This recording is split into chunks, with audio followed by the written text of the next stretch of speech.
साल मेरी उम्र है। इमाम अली मेरा नाम है। सलोई के रहने वाला हूँ, चकवाल ज़िला चकवाल के रहने वाला हूँ, तहसील चौथा दिनशाह के रहने वाला हूँ।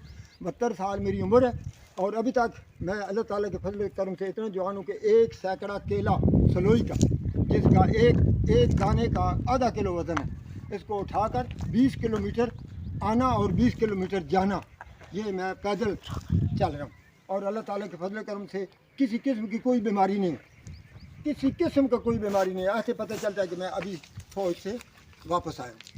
तो इस वजह से हर रोज़ मैं ज़मीन पर चलता हूँ, घड़ी बांधता हूँ, मोबाइल मैंने नहीं रखा हुआ है। मुझे लोगों ने शाबाश के तौर पर 30,000 60,000 का मोबाइल ऑफ़र किया है, लेकिन मेरे हाथ पर अभी मौजूद घड़ी है, जो कि मुझे बारी बादशाही के लोग, मेरे बच्चे बहुत अच्छे हैं, जो कि मुझे घड़ियाँ ला कर देते हैं। मैं एक उतारता हूँ, दूसरी बांध देता हूँ। तो मोबाइल मुझे मुफ्त लोग देते हैं, लेकिन मोबाइल का मैं शौकीन नहीं हूँ, नस्वार का मैं शौकीन नहीं हूँ, सिगरेट का मैं शौकीन हूँ। मैं आर्मी में दोबारा जाने के लिए चाहता हूँ कि मैं दोबारा जाऊँ, मेरे में इतना जज्बा है। ये जो 9 फुट या 6 फुट दीवारें हम करके आए हैं, अभी भी हमारा जज्बा है कि हम अभी उनके इंशाल्लाह करने के लिए तैयार हैं। माशाल्लाह जी, ये बाबा जी हैं। तो हम यहाँ वीडियो बना रहे थे, तो ये यहाँ से गुजर रहे थे, तो इन्होंने अपना नाम मुझे इमाम दीन बताया और साथ वाला गांव है अपना सलोई, सर और सलोई मख्याला। और वहाँ से ये मतलब पैदल आ रहे हैं और मुझे इन्होंने बताया कि मेरी 72 साल उम्र है और डेली ये 15 से 20 किलोमीटर पैदल चलते हैं। और मैंने इनको देख के बताया कि आपको तो लग ही नहीं रहा है कि आपकी 72 साल उम्र है और आपकी ये इतनी तगोदो है और आप अभी तक वो मजदूरी भी कर रहे हैं, मेहनत भी कर रहे हैं। तो बाबा जी से हमें ये सबक सीखना चाहिए कि हम नौजवान मेहनत करें और आगे बढ़ें।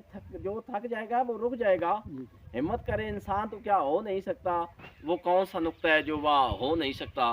तो बाबा जान की जो ये इतनी खूबसूरत बातें थी और इनसे बड़े हम मतलब खुश हुए और इन्होंने एक बड़ा खूबसूरत और एक पुरअसर मैसेज दिया नौजवानों के लिए और उन लोगों के लिए जो मेहनत नहीं करते कि मेहनत करें तो आप सब कुछ हासिल कर सकते हैं। मेहनत से आपकी सेहत अच्छी रहेगी, मेहनत से आप कामयाब रहेंगे। तो ज़बरदस्ती, बहुत शुक्रिया जनाब। इंसान फल कैसे हासिल करता है? इंसान सबसे पहले ज़मीन तैयार करता है, हल चलाता है, उसके बाद बीज को ज़मीन के अंदर बोता है, फिर पानी देता है, फिर सालों तक उसकी मतलब वो निगहदाश्त की जाती है, निगहबानी की जाती है। उसके बाद फिर वो पौधा निकल कर फिर ऊपर फल आता है। तो एक लंबे प्रोसीजर के बाद इंसान फल हासिल करता है। बिल्कुल यही ज़िंदगी का प्रोसीजर है। ज़िंदगी में कोई शॉर्टकट नहीं है। अगर आपने कोई चीज़ हासिल करनी है तो उसके लिए आपको एक लंबी तगोदाव करना पड़ेगी, तब जाकर हासिल होती है। वो इकबाल का शेर है, मिटा दे अपनी हस्ती को गर कुछ मर्तबा चाहिए कि दाना खाक में मिलकर गुलो गुलजार होता है। पहले अपनी हस्ती को फना कीजिए, किसी काम में गर्क हो जाइए। गर्क होने से मुराद यह है कि उसमें डूब के काम करें, इश्क के साथ काम करें, मेहनत के साथ काम करें। सच्चाई, मेहनत, सब्र और इस्तकामत, ये तमाम चीज़ें मिलकर आपको एक कामयाब इंसान बनाती हैं।